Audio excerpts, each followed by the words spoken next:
हरिओम। सनातन podcast में आपका हार्दिक स्वागत है। हम अपनी रामचरितमानस श्रृंखला को आगे बढ़ाएंगे।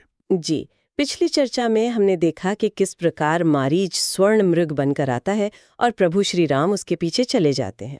और आज हम उस कथा के उस निर्णायक मोड़ पर बात करेंगे जब एक पुकार पूरे घटनाक्रम को ही बदल देती है। एक ऐसी पुकार जो माता सीता की व्याकुलता का कारण बनती है और लक्ष्मण जी को उनके जीवन के सबसे बड़े धर्म संकट में डाल देती है। तो चलिए आज की कहानी वहीं से शुरू करते हैं। प्रभु श्री राम की आवाज जैसी एक कृत्रिम पुकार सुनकर माता सीता का हृदय जाहिर है कांप उठता है। वे लक्ष्मण जी से क्या कहती हैं? उनकी व्याकुलता बहुत स्वाभाविक थी। एक पत्नी का अपने पति के लिए चिंतित होना। वो लक्ष्मण जी से कहती हैं, हे लक्ष्मण, शीघ्र जाओ, तुम्हारे भाई बड़े संकट में हैं। उनके स्वर में बहुत चिंता और भय था। परंतु लक्ष्मण जी तो प्रभु के सामर्थ्य को भलीभांति जानते थे। उनकी प्रतिक्रिया क्या थी? क्या वे भी चिंतित हुए? यही तो अद्भुत बात है। वे चिंतित नहीं हुए, बल्कि गोस्वामी जी लिखते हैं कि वो मुस्कुराए।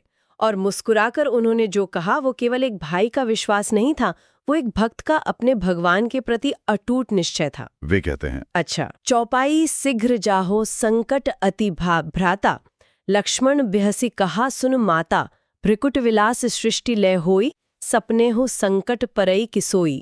लक्ष्मण बिहसी कहा सुन माता। वे मुस्कुराए। ये समझना थोड़ा सा कठिन है।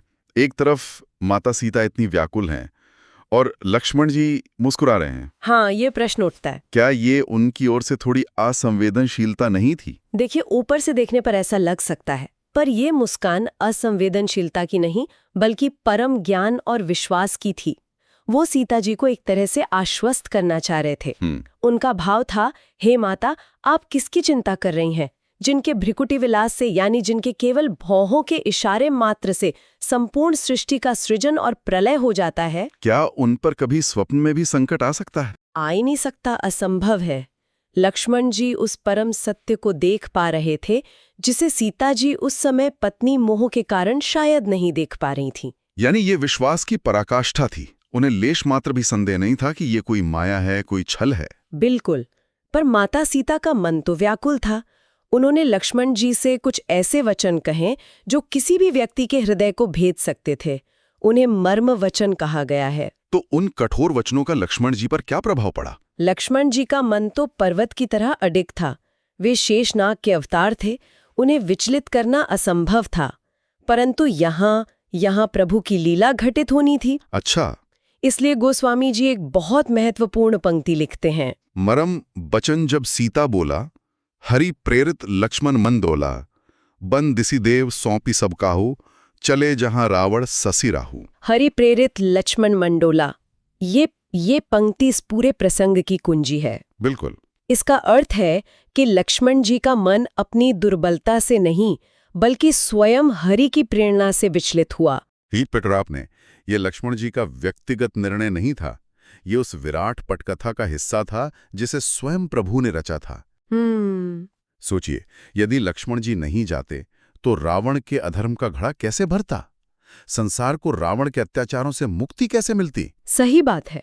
इसीलिए प्रभु की प्रेरणा से ही उनका मन डोला और फिर वे श्री सीता जी की सुरक्षा का भार वन और दिशाओं के देवताओं को सौंपकर उस ओर चले जहां रावण रूपी चंद्रमा के लिए राहु रूपी श्री राम जी थे। क्या अद्भुत उपमा है ना? रावण को चंद्रमा और श्री राम को राहु कहा। चंद्रमा की सुंदरता क्षणिक होती है और राहु उसे ग्रस लेता है। शायद यही संकेत है कि रावण का ऐश्वर्य और तेज अब समाप्त होने वाला है। बिल्कुल सही विश्लेषण है। और जैसे ही लक्ष्मण जी ने आश्रम को सूना छोड़ा, रावण को वो अवसर मिल गया जिसकी वो ताक में था। पर वो अपने असली रूप में नहीं आया। उसने भी छल का ही सहारा लिया। हाँ, क्योंकि अधर्म कभी सीधे लड़ने का साहस नहीं कर पाता। वो हमेशा छल का मुखौटा पहनता है। सूना अवसर देखकर रावण एक सन्यासी, एक यति के वेश में सीता जी के समीप आया। और यहाँ तुलसीदास जी रावण के आतंक का एक चित्र खींचते हैं।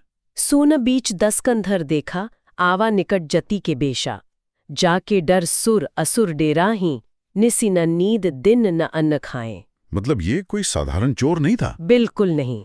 ये वो 10 कंधर था जिसके भय से देवता और असुर कांपते थे, जिन्हें रात में नींद और दिन में चैन से भोजन करना भी नसीब नहीं होता था। इतना प्रताप, इतना ऐश्वर्य, त्रिलोक का भय, और कर्म कैसा कर रहा है? एक अकेली स्त्री का हरण करने के लिए एक झूठे साधु का वेश।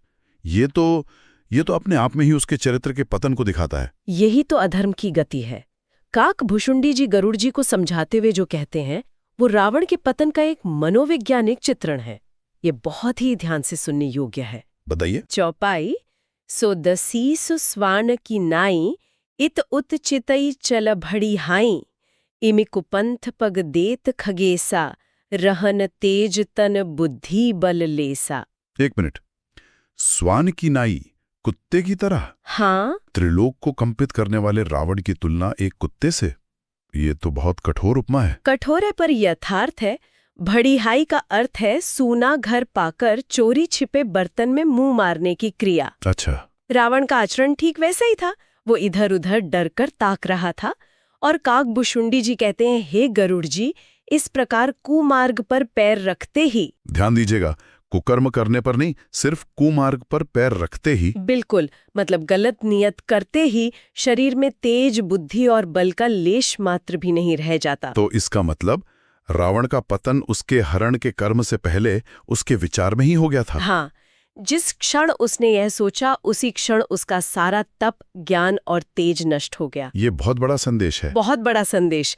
आपका तेज आपके कर्मों की पवित्रता में है, आपके पद या शक्ति में नहीं। बिल्कुल। खैर, वो यति के वेश में सीता जी के पास पहुंचा और सीधे अपनी बात नहीं कही। उसने अपनी माया का जाल फेंका। कैसा जाल? चौपाई, नाना विधि करी कथा सुहाई, राजनीति भय प्रीति देखाई। उसने तरह तरह की कहानियां सुनाई, राजनीति की बातें की, भय दिखाया और प्रेम का प्रलोभन भी दिया। वो हर तरह से सीता जी के मन को भ्रमित करना चाहता था। पर क्या वो जगतजननी को भ्रमित कर पाया? माता सीता ने क्या उत्तर दिया? माता सीता तो स्वयं ज्ञान स्वरूपा हैं। उन्होंने उसके शब्दों के पीछे छिपी दुष्टता को तुरंत पहचान लिया। उन्होंने बहुत ही संयम और दृढ़ता से कहा, कह सीता सुन जति गोसाई, बोले हूं वचन दुष्ट के नाई। हे यति गोसाई, सुनो, तुम्हारे वचन किसी सन्यासी के नहीं बल्कि किसी दुष्ट के समान है। बिल्कुल। उन्होंने उसके वेश का नहीं, उसके शब्दों के चरित्र का उत्तर दिया। ये सुनकर तो रावण का अहंकार जाग गया होगा, उसका छल का मुखौटा उतर गया होगा। बिल्कुल, उसका अहंकार आहत हो गया। तब रावण ने अपना असली भयानक रूप दिखाया और अपना नाम बताया। और उसका वो रूप और नाम सुनकर कोई भी भयभीत हो जाता, और सीता जी भी हुई। पर वे केवल भयभीत होकर मौन नहीं हो गई।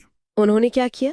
उन्होंने अपने भीतर के सतित्व और तेज को जगाया, गहरा धीरज धरा और उसे ललकारा, अरे दुष्ट, खड़ा रहे, मेरे स्वामी आ गए हैं।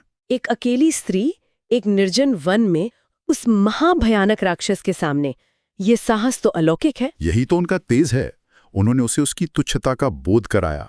वे बोली, जिमे हरे बधु है शुद्र सस चाहा, भय सिकाल बस निसिचर नाहा। इसका क्या अर्थ हुआ?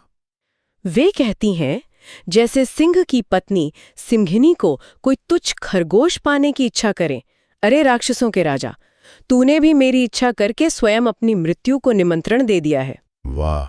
उन्होंने उसे राजा नहीं, निशिचर नाह कहा और उसे उसकी असलियत याद दिलाई कि वो काल के वश हो चुका है। जी, इन तेजस्वी वचनों को सुनकर रावण को क्रोध तो आया, पर यहाँ रामचरितमानस का एक सबसे गूढ़ और मनोवैज्ञानिक प्रसंग आता है। कौन सा? गोस्वामी जी लिखते हैं, सुनद बचन दसीस रिसाना, मनमहु चरण बंदी सुख माना। ये तो बड़ा ही विरोधाभासी है। एक ही समय पर क्रोध भी और मन ही मन चरणों की वंदना करके सुख का अनुभव भी, ये कैसे संभव है? यही रावण के चरित्र की जटिलता है। उसका बाहरी राक्षस स्वभाव, उसका तामसिक अहंकार सीता जी के तिरस्कार से क्रोधित हो उठा।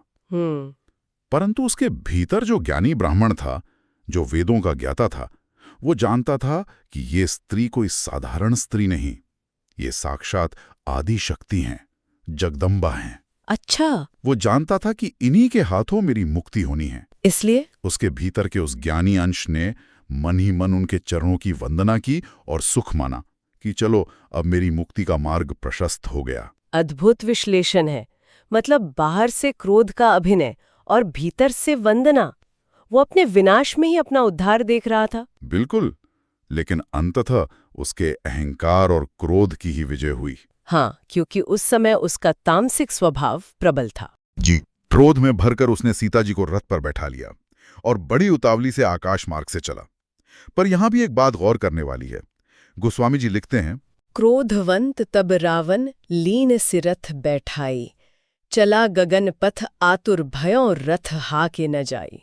चला गगन पथ आतुर, पर भयों रथ हाके न जाई। डर के मारे उससे ठीक से रथ भी नहीं चलाया जा रहा था। हाँ, तो अपने सबसे बड़े विजय के क्षण में भी वो भीतर से डरा हुआ था। उसका साहस और शौर्य सब खोखला था। बिल्कुल, क्योंकि अधर्म से प्राप्त की हुई कोई भी वस्तु आपको शांति नहीं दे सकती, केवल भय देती है। और इसके बाद माता सीता का वो मार्मिक विलाप आरंभ होता है, जो केवल एक स्त्री का विलाप नहीं, बल्कि पूरी प्रकृति का आर्तनाद था। वे क्या कहती हैं? चौपाई, हा जग एक बीर रघुराया, के ही अपराध बिसारियों हुदाया, आरती हरन सरन सुखदायक, हा रघुकुल सरोज दिन नायक। हा जगत के अद्वितीय वीर श्री रघुनाथ जी, मुझसे ऐसा कौन सा अपराध हुआ कि आपने मुझ पर दया करना भुला दिया? हे दुखों को हरने वाले, हे रघुकुल रूपी कमल को खिलाने वाले सूर्य। वे लक्ष्मण जी को भी स्मरण करती हैं। हाँ, और ये बहुत महत्वपूर्ण है कि वे उन्हें किस प्रकार याद करती हैं। हाँ, और यही सीता जी की महानता है। वे अपने इस कष्ट के लिए लक्ष्मण जी को दोष नहीं देती, बल्कि स्वयं को उत्तरदायी मानती हैं। बिल्कुल। वे कहती हैं, हाँ लक्ष्मण तुम्हार नहीं दोसा, सो फलू पायो कीन्ह्यो रोसा, विविध विलाप करत बैदेही, भूरी कृपा प्रभु दूर स्नेही। हाँ लक्ष्मण, इसमें तुम्हारा कोई दोष नहीं है। मैंने ही क्रोध किया था, उसी का यह फल मैंने पाया है। इतनी पीड़ा में भी यह आत्मविश्लेषण, यह विवेक अद्भुत है। बहुत अद्भुत। वे विलाप करती हुई सोचती हैं कि प्रभु की कृपा तो बहुत है, पर आज वे स्नेही प्रभु मुझसे बहुत दूर रह गए हैं। और वे अपनी इस विपत्ति को प्रकृति के विरुद्ध एक घटना के रूप में देखती हैं, एक ऐसी घटना जो होनी ही नहीं चाहिए थी। बहुत सुंदर कहा आपने। वे एक मार्मिक उपमा देती हैं। विपत्ति मोरी को प्रभु ही सुनाओ, पुरोडास चाहा रास सब खाओ। सीता कै विलाप सुनि भारे, भय चराचर जीव दुखारी। मेरी ये विपत्ति प्रभु को कौन सुनाएगा? ये तो ऐसी अनहोनी है जैसे यज्ञ के पवित्र अन्न पुरोडास को कोई गधा खाने की इच्छा करे। ये एक अपवित्र और असंभव घटना है। और फिर तुलसीदास जी लिखते हैं कि सीता जी का ये भारी विलाप सुनकर जड़ और चेतन सभी जीव दुखी हो गए। इसका अर्थ ये हुआ कि ये केवल उनका व्यक्तिगत दुख नहीं था, क्योंकि वे जगत जननी हैं, प्रकृति स्वरूपा हैं। इसलिए जब उन्हें कष्ट हुआ तो पूरी सृष्टि ने उस पीड़ा को अनुभव किया। बिल्कुल। वृक्षों ने पत्ते गिरा दिए, नदियों का प्रवाह धीमा हो गया, पशु पक्षी व्याकुल हो उठे, क्योंकि जब प्रकृति ही संकट में हो तो उसकी बाकी रचनाएं सुखी कैसे रह सकती हैं? उनका दुख संपूर्ण चराचर जगत का दुख बन गया था। आज की इस चर्चा में हमने देखा कि किस प्रकार प्रभु की लीला से एक ऐसी परिस्थिति बनी जिसने लक्ष्मण जी को धर्म संकट में डाला और अधर्मी रावण ने अपने जीवन की सबसे बड़ी भूल की। जी, हमने माता सीता के अदम्य साहस और उनके उस मार्मिक विलाप को भी अनुभव किया, जो पूरी सृष्टि की पीड़ा बन गया। रखते ही व्यक्ति का सारा तेज और विवेक कैसे नष्ट हो जाता है। और सबसे बढ़कर माता सीता का चरित्र हमें सिखाता है कि भीषण से भीषण विपत्ति में भी धर्म और विवेक का साथ नहीं छोड़ना चाहिए। बिल्कुल। और हर घटना के पीछे हरी प्रेरणा का जो संकेत है, वो हमें जीवन की घटनाओं को एक वृहद दृष्टिकोण से देखने की प्रेरणा देता है। तो हमें आशा है कि आपको हमारी आज की चर्चा पसंद आई होगी। सनातन धर्म से संबंधित ऐसी ही और चर्चाओं के लिए हमारे चैनल को अवश्य सदस्यता लें। धन्यवाद। जय श्री राम।